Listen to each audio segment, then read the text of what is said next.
바울 사도가 사랑하는 제자 디모데에게 부탁하는 말입니다.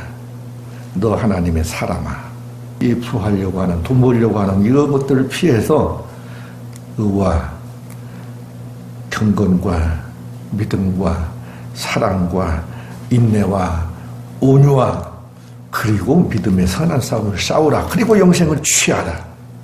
이를 위하여 네가 부르심을 입었다 하고 하나님의 사람으로서 어떻게 살아야 될 것인가 가르쳐준 겁니다. 사랑하는 제자가 이렇게 살았으면 좋겠다고 부탁한 말입니다. 그래서 오늘 바로 그 하나님의 사람으로서 살아야 될 것, 첫째, 의와 그랬어요. 의롭게 살자고 하는 귀한 권고의 말씀을 오늘 저는 여러분들에게 권고해 드리려고 그럽니다. 16세기 비텐버르크 대학의 교수였고, 그리고 어거스틴 수도단의 수도사였던 마틴 루터가 소원이 어떻게 하면 의롭게 살아볼까, 어떻게 하면 바르게 믿어볼까 몸부림쳤었습니다. 그런데 그때 마침 이 마틴 루터에게 중요한 기회가 왔습니다. 늘 소원이 저 하나님의 도성 로마에 가면 교황청이 있고 그곳은 믿음의 도시라 얼마나 거룩할까, 그곳에 가면 의롭게 사는 길을 배울 수 있겠지, 그렇게 생각을 하고 있었는데 마침 그 기회가 왔습니다. 그런 늘 교회라고 하는 것은 매우 고귀하다고 생각했습니다. 그리고 교황님은 완전하고 그리고 절대 무한 분으로 알았습니다. 그때까지 모든 교인들은 바로 그렇게 믿었었습니다. 그래서 로마 교황청에 기쁨으로 올라갔습니다. 로마에 도착해서 그 부푼 꿈을 안고 로마에 도착해서 발견한 것이 이 로마가 말할 수 없이 부패했구나, 이 교회가 말할 수 없이 부패했다는 것을 발견하게 됩니다. 분노를 느꼈습니다. 이럴 수가 있나? 반항심 받아도 내 자신이 문제겠지, 그렇게 생각을 하고 성당에 올라가는, 이 성당에 올라가는 성계단이 있습니다. 계단 하나하나 무릎을 꿇고 입을 맞춰가면서 그 수도사의 그 수도심으로 그 어려움 속에서 고통을 느끼면서 마지막에 탁 올라가서 그때 하나님의 말씀이 딱 깨달아지는 것이죠. 로마서 1장 17절 말씀, 복음에는 하나님의 의가 나타나서 믿음으로 믿음에 이르게 하나니 기록된 바 오직 의인은 믿음으로 말미암아 살리라 할 말씀이 번개처럼 떠오르는 겁니다. 마틴 루터가 바로 16세기에 이 놀라운 복음을 재발견하고 1512년 바로 비텐부르크 대학 그 성당에 95개조 붙이고 종교 개혁을 일으켰습니다. 속죄권이라고 하는 것을 팔러 다녔습니다. 각 교회마다 각 동네마다 다니면서 이 속죄권을 사면 우리 돌아가신 아버지, 우리 어머니, 우리 할아버지 다 구원받을 수 있다고 그 속죄권을 팔러 다녔습니다. 그러니까 그것을 정면 비판하고 반항하고 이제 나선 거예요. 그런 거 사가지고 구원받고 의로워지는 것이 아니다. 오직 의인은 믿음으로 말미암아 사는 것이지, 그렇게 고행하고 성계단을 무릎을 꿇고 하나하나 입을 맞춰가면서 정성 들인다고 되는 것이 아니었다. 바로 그때 깨달아진 복음에는 하나님의 의가 나타나서 믿음으로 믿음에 이르게 하나니 오직 의인은 믿음으로 말미암아 살리라 하는 이 귀한 복음의 이 진리를 발견했어. 이것은 바로 바울 사도가 다메섹 도상에서 예수님 만나고 깨달은 귀한 이 복음, 율법으로 완전히 무장하고 율법으로 살았던 이 바울 사도가 깨달았던 이 복음을 마틴 루터가 재발견한 것입니다. 사도 바울은 분명히 갈라디아서 3장 11절 말씀에 하나님 앞에서 아무나 율법으로 말미암아 의롭게 되지 못할 것이 분명하니 이는 의인이 믿음으로 말미암아 살리라 하였음이니라. 바울 사도가 깨달았던 그 진리, 그 복음을 바로 루터가 다시 이 복음을 재발견하게 됩니다. 이 성경 말씀에 도도히 흐르는 하나의 의도가 있습니다. 그게 뭐냐면 구약에는 율법이 있는데 이 율법은 죄를 깨닫게 하려는 책입니다. 그래서 사람으로 하여금 정죄받고 심판받는다고 하는 것. 로마서 3장 19절로 20절 말씀까지의 그 비밀이 나와요. 율법은 다른 게 아니다. 죄를 깨닫게 하려고 하는 것이다. 그래서 나는 죄인이다. 나는 그래서 정죄받고 심판받는다. 하는 것을 깨닫게 하려는 것이 구약 성경이에요. 그리고 신약 성경으로 이제 넘어와서는 복음이 나타납니다. 바로 이신득이 믿음으로 말미암아 구원받는다는 하박국 선지자를 통해서 예언해 주셨던 그 복음. 의인은 믿음으로 말미암아 살리라. 그 하박국이 살던 그 시대에 사회 현상이 너무나도 견딜 수 없이 타락되었습니다. 부패했습니다. 부정했습니다. 뇌물에 흥행했습니다. 힘이 있는 자가 말할 수 없는 약자들을 억울하게 한 일들이 만연했습니다. 그것을 보고 한탄하고 하나님 앞에 하소연했던 이 하박국에게 하나님께서 알려준 그 복음의 예언이 오직 의인은 믿음으로 말미암아 살 것이다. 그런 것 바라보고 살지 말아라. 그런 세상 바라보면 절대 네가 의롭게 되지 않아. 네가 아무리 그 세상을 보면서 이 못된 세상을 보면서 마음 아파해도 그것 가지고는 네가 살 수가 없어. 오직 의인은 믿음으로 말미암아 살리라 하는 그 예언, 복음의 예언을 해주셨는데 바로 그 복음 예언이 바울 사도가 재발견한 복음 말미암아 다시 나타났어요. 그래서 신약 성경은 바로 어떻게 그 정죄의 심판을 면할 수 있는가, 의롭게 될 수 있는가, 바로 이신득의의 진리가 흐르고 있습니다. 성경은, 구약 성경은 이렇게 율법으로 사람들로 하여금 죄를 깨닫게 하고 정죄와 심판을 받게 된다고 하는 것을 알게 하려고 한 것이고, 신약 성경은 바로 하나님의 의인 복음이 나타나서 누구든지 예수 그리스도만 믿으면 예수 그리스도께서 피를 흘리시고 속죄해 주신 그 놀라운 하나님의 의를 믿기만 하면 다 의로워진다고 하는 이 진리를 가르쳐줘요. 이것이 성경이에요. 성경책 보면서 이 진리를 발견하지 못하면 그 사람은 성경의 맥을 지금 잘못 잡고 있는 것이에요. 꼭 여러분들은 이 진리 깨닫고 이제부터 도는 다른 것이 아니에요. 내가 죄이다. 그래서 이 죄를 아파하고 어떻게 하면 이 죄로부터 내가 의롭게 될 수 있을까 고민해봐야, 바로 이 마틴 루터처럼 바울 사도처럼 고민해봐야 이 진리를 터득하게 돼요. 오늘 이 시간에 여러분들은 나 이렇게 많은 죄 짓고 나는 죽을 수밖에 없는, 나는 지옥 갈 수밖에 없는, 심판받을 수밖에 없는데 내가 어떻게 해야 살고 하고 갈급히 오늘 이 시간에 마음을 열고 하나님 앞에 매달리시기 바랍니다. 오늘 이 시간에 이 말씀을 들으면서 하나님, 어떻게 해야 내가 의롭게 될 수가 있습니까? 율법으로는 도저히 할 수가 없습니다. 내 행동으로는, 내 이 정성으로는, 내 이 율법적인 그 행위 가지고는 경건하게 살려고 하는 몸부림치는 이 몸부림 가지고는 도저히 할 수가 없습니다. 내가 어떻게 해야 됩니까? 그때 하나님께서 딱 가르쳐주는 진리, 하나님의 자녀로서 의롭게 살아라 하는데, 그가 뭐냐?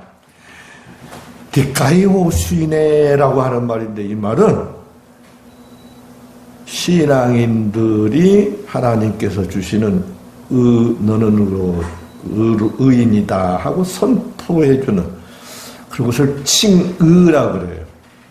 바로 디카이오수네라고 하는 것은 이렇게 칭이에요. 하나님의 자녀는 칭으로 사는 것이에요. 하나님께서 의롭다고 해준 그 의로움으로 내가 살아가는 것이에요. 자, 한번 봅니다. 로마서 3장. 오늘 본문은 디모데전서 6장 11절로 12절이지만은 오늘 증거하는 이 복음은 로마서 3장입니다. 로마서 3장 21절. 이제 율법 말고 새로운 복음이 딱 제시가 돼요. 그게 하나님의 의가 나타나요. 율법의 의가 아니고 하나님의 한 의가 나타나요. 이 의로 살아가야 돼요. 율법의 의로 살아가는 것이 아니고 하나님의 의로 살아가야 돼요. 자, 로마서 3장 21절 시작. 오늘 이 진리를 깨달으면 여러분들은 예수 바로 믿은 거예요. 오늘 완전히 의롭게 되는 것이에요. 이 말씀이 믿어지고 깨달아서 믿어지면 완전히 오늘 여러분들은 의인이 되는 것이고, 만약 왜 이것을 믿지 못하면 여러분들은 절대 의인 못 됩니다. 구약 성경에 이 말씀이 미리 다 보여졌어요. 그 율법을 어기면 죄가 생겨서 이제는 이 죄를 어떻게 해야 될 것이냐 고민하면 1년에 한 번씩 하나님께서 대제사장을 시켜서 이 백성들의 이 많은 죄들을 풀어주는 일을 했어요. 해결시켜주는 일을 했어요. 흠없는 어린 양을 잡아서 피를 내서 피로 다 뿌려서 깨끗게 하는 그 방법을 구약 성경에 미리 예표로 가르쳐 줬어요. 바로 그 방법 따라서 율법을 쫓아 거의 모든 물건이 피로써 정결케 되나니 피 흘림이 없은즉 사함이 없느니라. 피 흘림이 없으면 절대 사하지를 이 죄를 살 길이 없어요. 의로워질 길이 없어요. 죄를 덮을 길이 없어요. 죄에서 헤어날 길이 없어요. 그것을 하나님께서 이제 하는 거예요. 그동안에는 제사장 시켜서 어린 양 시켜서 그랬는데 이제는 하나님께서 마련하신 그 어린 양. 여러분 요한복음 1장 29절에 세례 요한을 통해서 예수님 보고 뭐라고 그랬냐면요. 예수님이 지나가는 거 딱 보고 세례 요한이 뭐라고 했냐면 예수께서 자기에게 나오심을 보고 가로되 보라 세상 죄를 지고 가는 하나님의 어린 양이로다 하고 말을 해요. 예수님은 세상 죄를 지고 가는 어린 양이다. 지금 이제 피를 흘려서 어린 양으로 세상의 모든 사람들의 죄를 완전히 해결해 주는 하나님의 그 의, 하나님께 세우신 율법이 아닌 새로운 의의 이 방법을 통해서 바로 우리 세상 모든 사람 우리의 죄를 완전히 해결해서 의롭다고 해주는 것이에요. 우리 예수님은 그걸 하러 오셨어요. 이사야 53장 말씀에 그가 찔림은 우리의 허물을 인하며 그가 상함은 바로 우리의 죄악을 인합니다. 그가 징계를 받음으로 우리가 평화를 누리고 그가 채찍에 맞음으로 우리가 나음을 입었도다. 그가 한 모든 일생의 일들은 전부 다 우리를 위한 것이었어요. 바로 어린 양으로 오셔서 세상 죄를 짊어지고 가는 그때부터 제물이에요.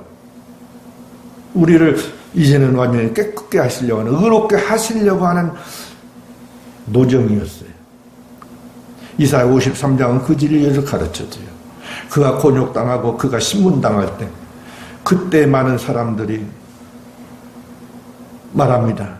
이분이 이 땅에서 끊어지면 마땅히 형벌받을 내 백성의 허물을 인함이라. 이것을 한 사람도 인정을 좀 깨닫지 못해요. 그러나 이것을 깨닫고 이것을 믿으면 의로워진다. 하나님이 죄를 알지도 못하는 자로 우리를 대신하여 죄를 삼으신 것은 우리로 하여금 저 안에서 하나님의 의가 되게 하려 합니다. 하나님께서 그렇게 딱 결정을 내놓았어요. 내가 할 길이 없으니까 하나님께서 해주신 거예요. 내가 의롭게 살지를 못하니까 우리 하나님께서 의롭게 할 길을 할 방도를 마련하는 거예요. 이 진리를 꼭 깨달아. 예수님이 나를 위해서 이렇게 내 허물과 죄악과 내 병과 내 모든 그 불안들을 완전히 다 해결시켜 주시려고 이렇게 십자가를 지시고 말할 수 없이 공고를 당했고 신문당했고 말할 수 없는 욕을 다 당했다. 하나님께 이렇게 딱 정해 줬으니까 이것을 꼭 받아들여야 돼요. 아멘. 맞습니다. 내가 그걸 믿겠습니다. 누구든지 이것만 믿으면 의롭다고 해준다고 결정을 했어요. 하나님 말씀이 결정했어요. 내 양심으로 그런다고 되나? 그러면 안 돼요. 하나님께서 정한 대로 말씀한 대로 믿고 그 말씀대로 내가 의롭다고 된 것을 확신하고 나가셔야 됩니다. 아주 중죄를 지은 사람이 법정에 서게 되었습니다. 깜짝 놀라고 입을 떡 벌렸어요.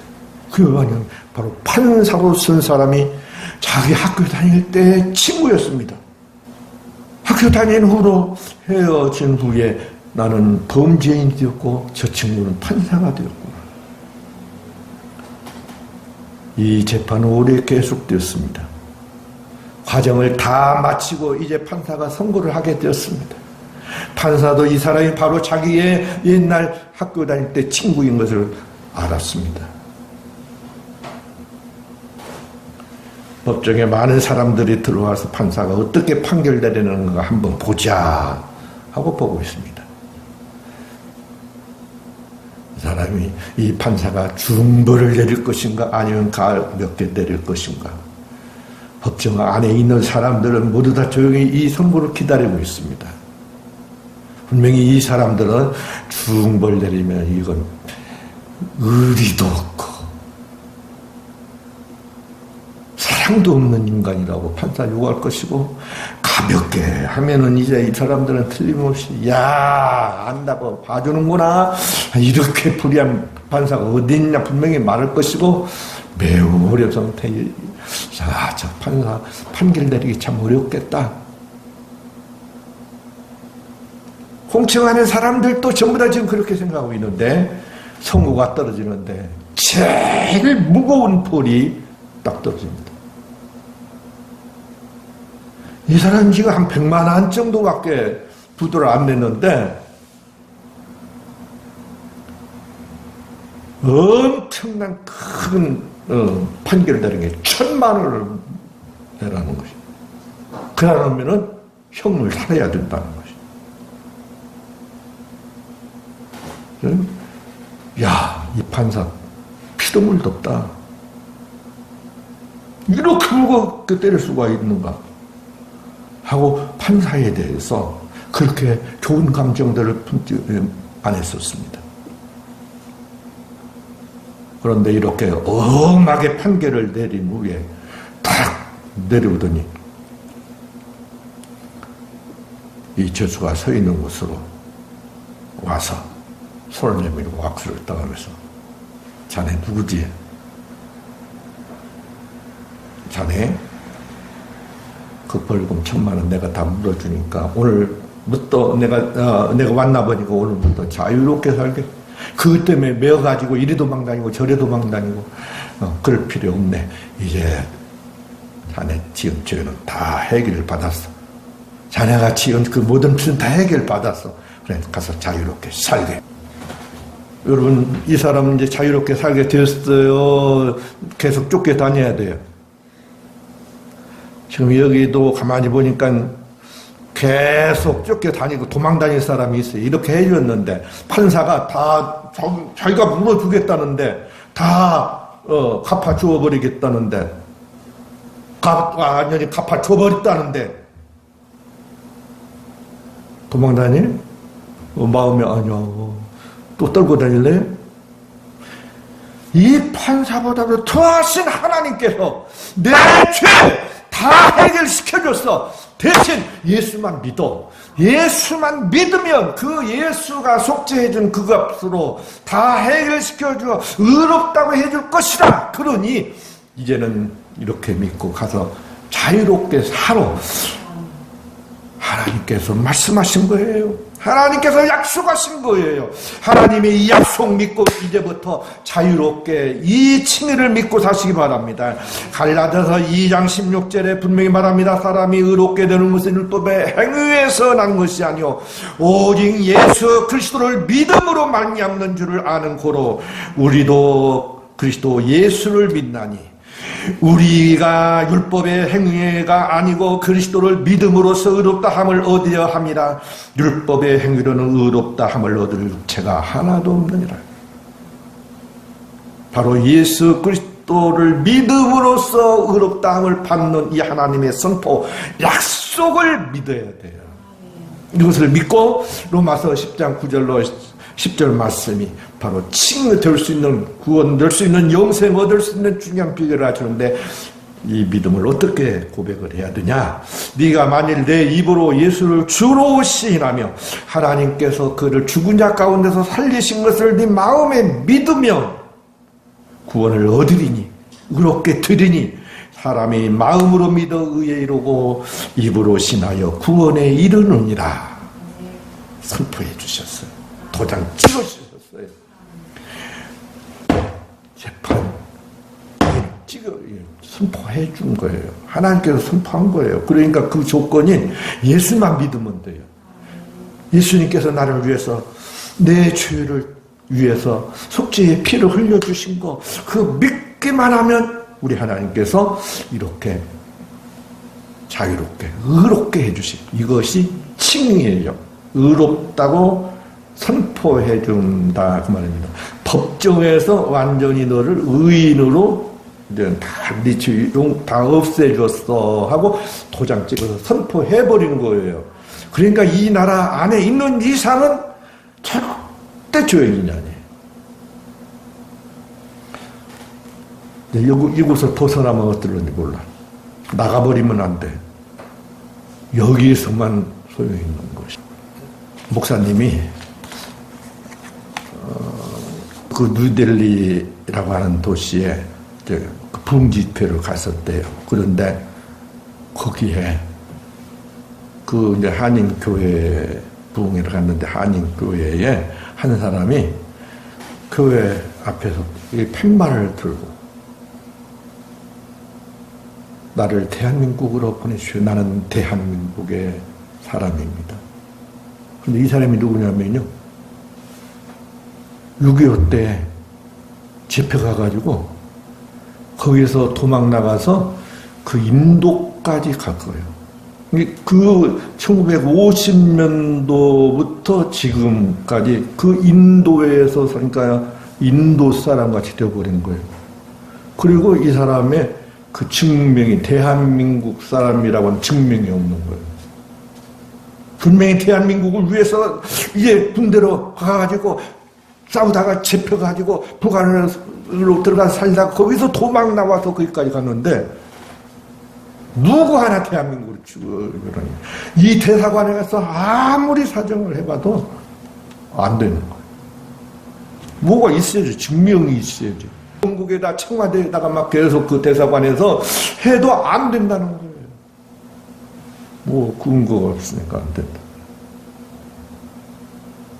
대한민국 안에 있어야 되는데 벗어나 버렸어. 증명도 하나도 없어. 그런데 마침 훈이라고 할머니가 또, 그이는 이제 일제시대에 그 위안부로 끌려갔다가 또 이제 간 분이에요. 이제 그분이 어떻게 이제 신문에 나고 방송에 나와가지고 온 국민이 떠들어서 그런 분을 안 모셔오면 되냐 해가지고 모셔오는데, 이분은 이리 걸리고 저리 걸리고 안 되는 것이. 벗어나면, 여러분 대한민국이 여러분 주민증 있어요? 어디 중국에서 사시다고 했으니까 주민증 있는 거요, 없는 거요? 중국 시민 되어버렸어? 아니요? 주민증이 있어야 됩니다. 이 증이 여러분들은 아무것도 아닌 것 같죠? 그런데 이게 참 중요한 거예요. 이 대한민국 안에서 산다는 게 얼마나 좋은지 몰라요. 저 이번 여행에 대한민국 참 좋다. 저는요, 저 군산하고 한평이라는 데 이제 이렇게 쉬어갔는데,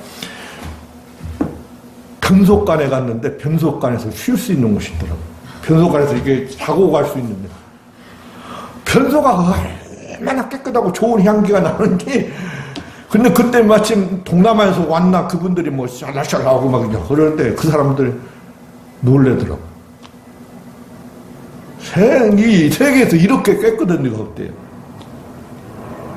대한민국이 좋은지를 몰라. 여러분, 이 천국이 얼마나 좋은지를, 예수 믿는 것이 얼마나 좋은 걸 알아야 돼요. 예수 믿는데 하나님께서 주신 그 이 놀라운 축복들을 좀 알고 하나님 앞에 감사하시기 바랍니다. 벗어나면 안 돼요. 나가면 안 돼요. 나 몰라 해버리면 곤란해요. 여러분, 하나님 앞에 기록된 기록책이 있거든요. 내 이름이 거기에 기록돼야 되거든요. 거기에서 말소가 될 수 있어요. 어떤 분들, 우리 장로교 목사들은요, 그 우리를 한 번 구원받는 사람은 영원히 구원받는다고 해가지고, 목사님들이 이런 설교면 안 되는, 우리 한선우의 목사님들은 절대 그런 설교 안 하더라고. 진짜 성경 말씀대로 믿는 거예요. 성경에는요, 지운다고 그랬어요. 진짜 지운다고 그랬어요. 성경 믿어야죠. 그 우리 믿지 말고. 한 번 구원받으면 영원히 구원받아. 괜찮아. 죄 지어도 괜찮아. 그러면 되겠어요? 아니야. 죄 지으면 지운다고 그랬어요. 지우면 곤란해요, 여러분. 모른다고 해버린다고요. 대한민국에 아무리 청와대가 아무리 민원을 넣고 별짓 다 해봐도 지금까지 그 짓 하고 있다고요. 안 된단 말이에요. 그러니까 절대 벗어나지 말고, 그리고 기록에서 지워지지 않도록 신앙생활을 하시기 바랍니다.